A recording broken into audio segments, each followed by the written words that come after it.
Ryan Reynolds here from Mint Mobile with a message for everyone paying big wireless way too much. Please, for the love of everything good in this world, stop.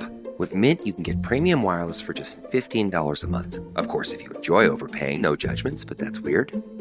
Okay, one judgment. Anyway, give it a try at mintmobile.com/switch. Upfront payment of $45 for 3-month plan, equivalent to $15 per month required. Intro rate first 3 months only, then full price plan options available. Taxes and fees extra. See full terms at mintmobile.com.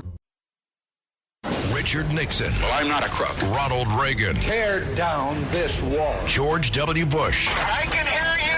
The rest of the world hears you. And Donald Trump. And a friend of mine for a long time, he only likes politics. If you ask him about how are the Yankees doing, he has no interest. If you ask him almost anything, he likes politics, and he's a professional at the highest level. Roger Stone. All of these presidents relied on one man to secure their seat in the Oval Office. That man is Roger Stone. This is The Roger Stone Show on 77 WABC.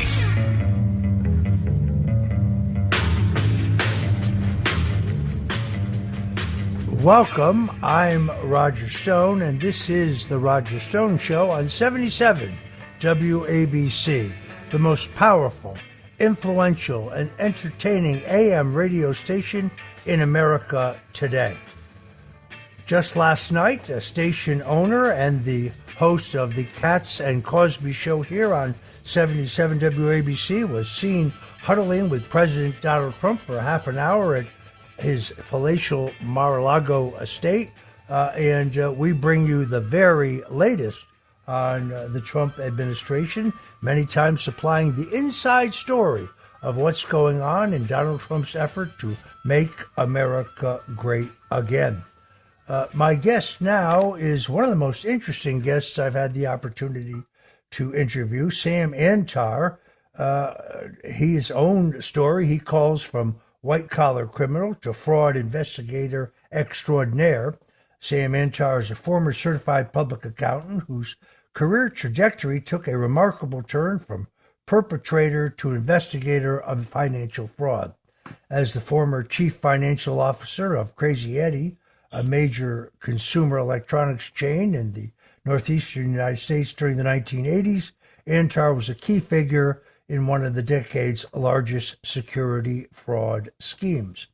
Following his criminal conviction, and after he paid his debt to society, Antar redirected his expertise towards forensic accounting, leveraging his firsthand knowledge of financial fraud to help combat white-collar crime.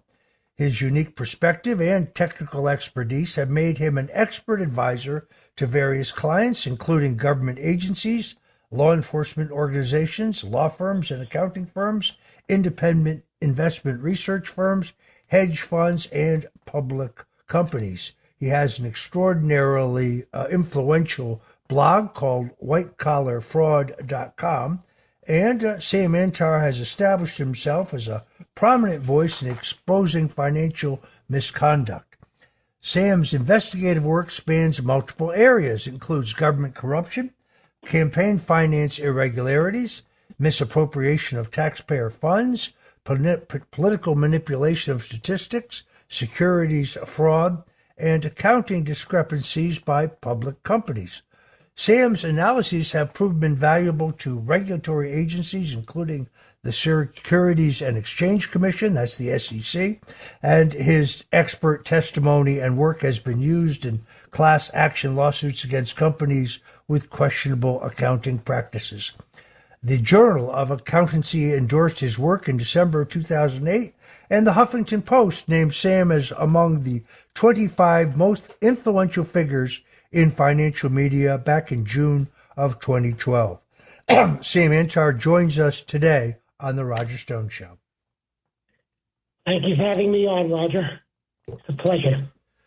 Sam, you have made some very newsworthy claims. You have been investigating both the campaign finance reports and the personal financial disclosures that are required by law of Attorney General Letitia James.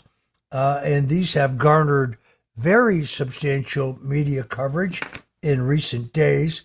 let's take the second one first, if we may. You say in a series of very compelling tweets on X and also in an excellent article on your website, whitecollarfraud.com, that you believe that New York's top law enforcement officer, Attorney General Letitia James, has inflated the value of her assets in order to qualify for mortgages for commercial properties. And of course, that, if true, is the exact crime in which she falsely accused Donald Trump of. Lay it on us, Sam. Okay, let me break it down. Letitia James is required to file certain personal financial statements with the New York State Board of Ethics lobbying elections. These are her representations. I am, as a forensic accountant, I look at her representations and I compare them with her representations elsewhere and also independent sources. Now, on the issue of the properties, she has a property in Norfolk, Virginia, that she bought for approximately $137,000 in August of 2020. She has consistently valued that property on her filings as between $100,000 to $150,000. They allow a range. So, August 2020, she buys the property. Every single subsequent financial disclosure has it listed as $100,000 to $150,000. Easy. The problem comes when initially when I looked at her campaign filings and I saw, wow, she says it's worth $100,000 to $150,000, but she claims the property is encumbered by two mortgages totaling between $250,000 to $400,000, basically 2.5 times the value of the property. Now, what kind of bank does that? So that was the first red flag. The second red flag was, I said, there's something else there. So I ordered a title report on the property. If you're allowed to, get title reports. They do a search. They see who the chain of ownership are, loans paid off. And guess what I find? When she bought the property initially for, as I said, about $137,000, she took about $109,000 mortgage, primary mortgage on the property. That mortgage is not listed in New York financial disclosures. And guess what? The mortgages listed in the New York financial disclosures are nowhere to be found on the title report. So what you're seeing here is disclosures in our campaign filings that don't match the title report, stuff on the title report that don't match the campaign filings, and the sum and substance of it all is there has to be a gross level of misconduct on her part because nothing matches. Now, the worst part of it, of course, is that she has mortgages. If you believe her filings, this is her work. This is what she's saying. 2.5 times the value of a property, not including a mortgage that doesn't seem to make its way to the $109,000 mortgage that doesn't seem to make its way into a campaign filing. So she may have 3.5 times the value of the property in mortgages. We don't know. But what lender gives you money more than the value of a property? And not only that, what lender allows you not to record the mortgage? I've never seen this in my entire life. Well, she also, if I read your story correctly, in one place she calls this a second home mortgage, but elsewhere she says it is a rental property. Seems to be yet another inconsistency. That is correct. It was taken out as a second mortgage, right?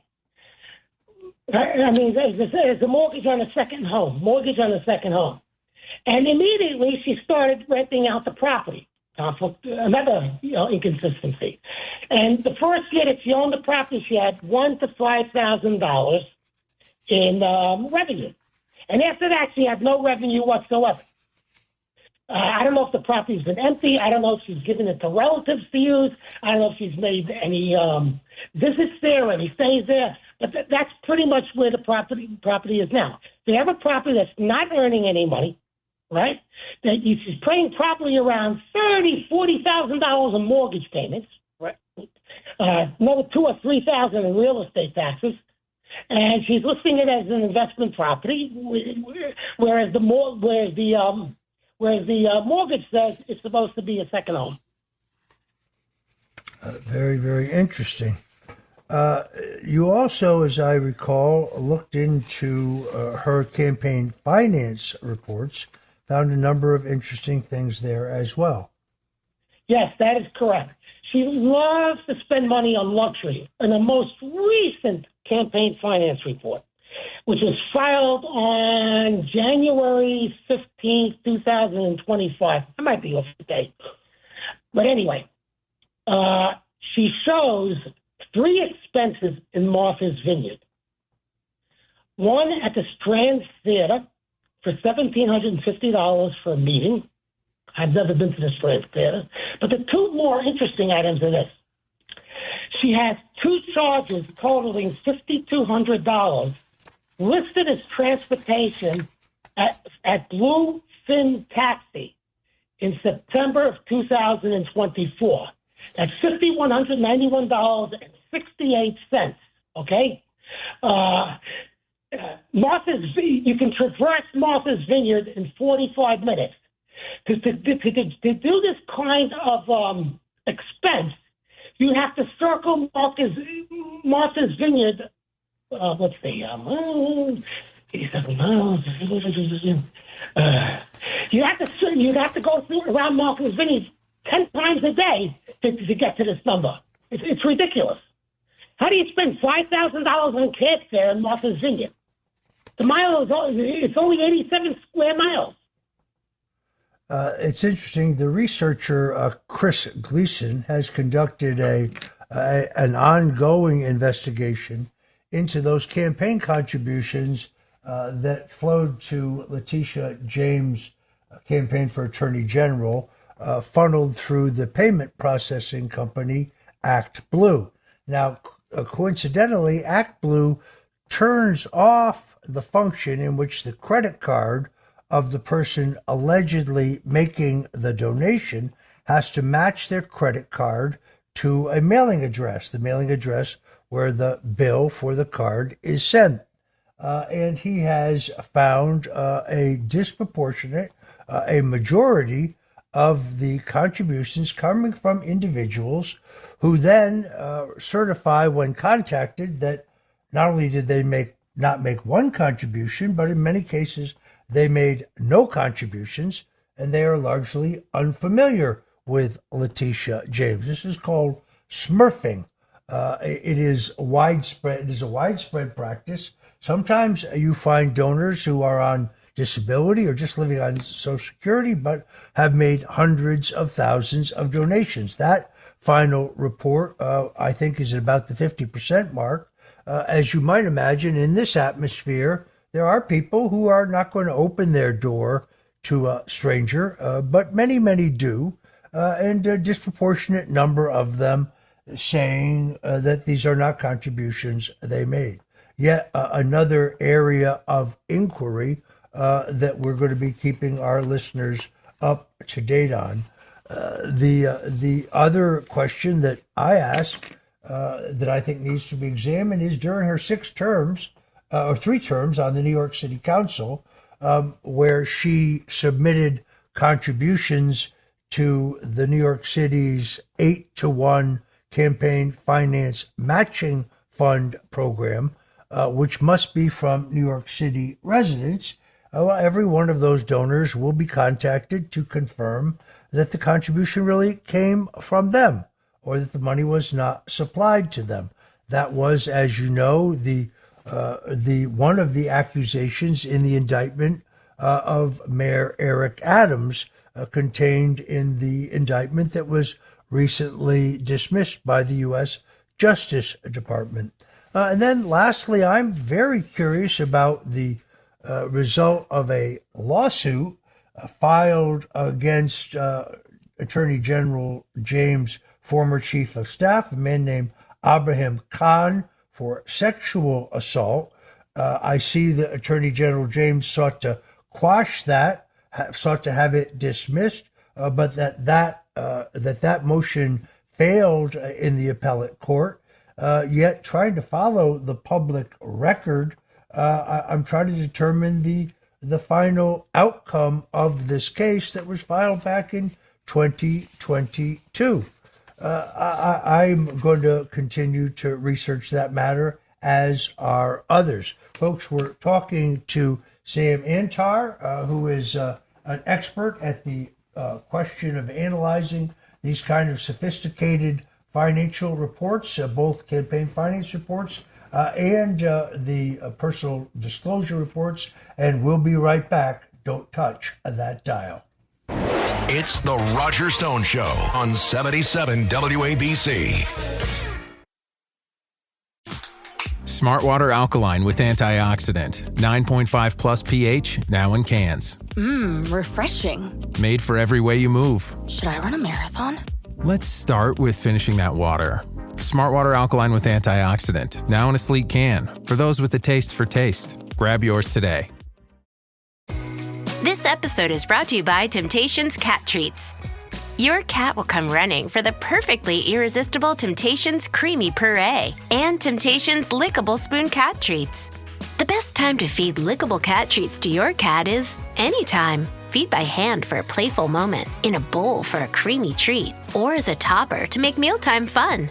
Visit TemptationsTreats.com to learn more. How does PwC take your company to the leading edge? They bring the sharpest minds in tech to your team, so you can bring the ideas that will transform your business. They're passionate about your industry, so you can walk into any room with every advantage. And they're with you every step of the way, so you can know you're headed in the right direction. PwC builds for what's next, so you can get there now. Get started at pwc.com/us/leading edge. This episode is brought to you by Loom by Atlassian. Are you feeling stuck at work? Get your team unstuck with Loom video messaging and move work forward. Use Loom to simultaneously record both your screen and yourself to share a quick update, provide feedback, train a colleague, and everything in between. Plus, add Loom AI to your meetings for instant written notes and recordings. Try Loom today at Loom.com. That's LOOM.com. This is the Roger Stone Show on 77 WABC. A man who's gone through hell, but he's kept going, and he's smart, and he's strong, and people love him. Not everybody, but people love him and respect him. Roger Stone. Now, here's Roger Stone. And we're back. We're talking to Sam Antar, one of the most interesting guests I've had on the Roger Stone Show. An extraordinary backstory. A man who was involved in one of the decade's largest security fraud schemes, something he readily admits, but who's turned his life to now exposing public and private corruption. A true expert when it comes to analyzing the numbers. And I urge you folks to go to his excellent blog, whitecollarfraud.com. He has a terrific article published on February 13th, which outlines in much greater detail than we can do here in a brief segment the discrepancies and many questions regarding the sworn financial disclosures versus the official property records of Attorney General Letitia James. So I'm going to ask you, Sam, to recap this for us, because it seems to me this situation reveals multiple layers of concerning discrepancies. There's a single documented mortgage. This comes from OVM Financial, which James never even bothered to disclose in her New York State financial statements. Moreover, she claims to have two additional investment properties totaling up to $400,000. However, these alleged mortgages cannot be found in any official property records, title histories, or UCC filings. Sam, what's going on here? Well, my guess is deceit. My guess is, I can't put myself in her mind, but I can say when it doesn't add up, it doesn't add up, which she has done basically, like you said. She bought a property, she mortgaged it 2.5 times its value. Some of the mortgages are listed on her campaign filings, but cannot be found on the title reports. And some of the mortgages on the title reports cannot be found on the campaign filings. She has a history of lavishly spending money as far as using her campaign money for lavish things like Martha's Vineyard, $5,100 for cab rides in Martha's Vineyard. I mean, I lived in New York City the entire year in Manhattan. I wouldn't spend $5,000 in cab rides. That has to be looked into. But on a totality thing, I would suggest this, okay? Roger, you and I are old enough to remember Tip O'Neill, all politics is local. That was his famous saying. Yes. Doge is too centralized. A community advocate, Letitia James, once told me there has to be a Doge on local levels. There has to be local level task force looking into this issue. It's great to have it out of Washington. It's great to be centralized. I get all that. But at the same token, that's why we have 50 or 60 different U.S. attorneys' offices to cover various areas. There has to be a mini Doge within every U.S. attorney's office in this country specializing in local political corruption and fraud. Sam, it seems to me Elon Musk could reach out to you and have you join the Doge team. I think you would fit in when it comes to ferreting out waste, fraud, and corruption. You've raised very serious questions here, such as why did Attorney General James attest to the lender that the Virginia property in question would be a second home and then consistently report it as an investment property on her state disclosures? Then what happened to the original $109,600 OVM financial second home mortgage from 2020? Why was that mortgage never disclosed? Then you have other problems also, by the way. I'm sorry to have interrupted you. I apologize. Go ahead. You have the house in Brooklyn where she says it jumped in value $1 million in 1 year between 2021 and 2022, but the property taxes show that the value is going lower. That has to be explained too. There's a lot of discrepancies that don't add up. And when they don't add up, that's a red flag. And when you have multiple red flags, that means something is wrong.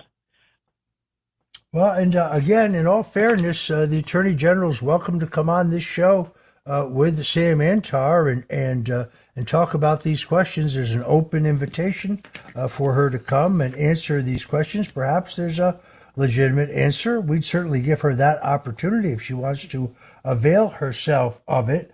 But I don't understand how someone gets a $400,000 worth of mortgages on a property that's not valued at more than $150,000. This seems to be precisely what she falsely accused Donald Trump of doing. By the way, using a law that had never been used before to prosecute him unfairly. It really does boggle the mind that she seems to be guilty of that exact thing, which she falsely accused the president of. And then the other question is an obvious one. If you look at these campaign finance reports, where it's very clear that she has made expenditures, luxury expenditures that inure to her benefit, are there not federal income tax implications for that? Yes, there are. Yes, there are. If you use campaign financing for personal use, that is an income tax. That is an event for income taxes. That is an income tax related transaction. In other words, you have to disclose it as income. You can't use your campaign money to buy yourself a vacation. If you do that, that vacation is taxable income. Amazing. All right, Sam Antar, who is I admire as a relentless seeker of the truth and a man who documents everything he says. Again, his great website, White Collar Fraud. I suspect we're going to have you back. Chris Gleason's already talked to me about coming on to talk about what he has discovered in Tish James' campaign finance reports in her fundraising for the office of Attorney General. The Attorney General is welcome to come on the show with either of these gentlemen to tell the other side of the story if she so desires. But I do think there's going to be public focus not only on these financial questions, but very interested in the case of a woman, a Miss Quintanar. This complaint of sexual assault was filed against Letitia James, Chief of Staff. She sought to have it dismissed. It was not dismissed, but with the current status of this case is not clear from the public filings. And if it was settled with a non-disclosure, well, it would have been settled with public funds, so a non-disclosure would not be allowed. Very interested in looking into this case as well as other known accusations. This was covered in the New York Post, by the way. The Attorney General put out a statement regarding it. So it is this is not something that we're pulling out of no place. The law firm that filed this, the Wigador firm, put out a statement at the time it was filed. A lot here to unpack. We'll be covering these issues in the days ahead. I want to thank Sam Antar for joining us today. And Sam, we'll definitely be having you back to talk about your upcoming revelations regarding the Attorney General's public filings and records. Thank you so much. Thank you for having me on. You're a piece of American history, a man that I admire. God bless you. Many thanks. Joining us shortly will be former Illinois Governor Rod Blagojevich. He was the recipient of a presidential pardon earlier last week. The president commuted his sentence several years ago, but now he is fully pardoned. He is patient zero when it comes to the question of weaponization of the criminal justice system. Again, he was accused of selling a seat in the U.S. Senate when he was governor of Illinois. In fact, he merely refused an order by incoming President Barack Obama to appoint Valerie Jarrett to the seat that he was vacating. And the government claimed in that case to have an audio recording of an illegally obtained wiretap on the governor, yet they refused to play the tape in court. He was acquitted in his first trial. The government retried him. They still refused to play the tape. I thought in the United States of America you were entitled to confront your accusers and hear all evidence against you. I guess that's true unless you're Rod Blagojevich and you are a target. I also want to remind you that you have two choices here. If you live in the greater New York, New Jersey, Connecticut area where I grew up, even eastern Pennsylvania, you can listen to us at 770 on the AM dial. But any place in the country, you can listen to our show at WABCRadio.com. That's WABCRadio.com. We are live streaming in 163 countries worldwide. Let me urge you to go to your phone right now and download the 77 WABC Radio app. That way, if you have to miss the show, you can go back and listen to it any time. You don't want to miss any of the great programming we have here at 77 WABC Radio, because it is, as I said, the most powerful, the most influential, and the most entertaining AM radio station in America today. We are indeed the crown jewel of AM radio. You don't want to miss any of our great programming. Download it to your phone now. I'm Roger Stone. We'll be back with Governor Rod Blagojevich, so don't go away. It's the Roger Stone Show on 77 WABC. With so many options, Why choose Arizona State University? For me, the only online option was ASU because of the quality. Their faculty was really involved with their students and care about your personal journey. The dedication to my personal development from my professors, that's been extremely valuable to me.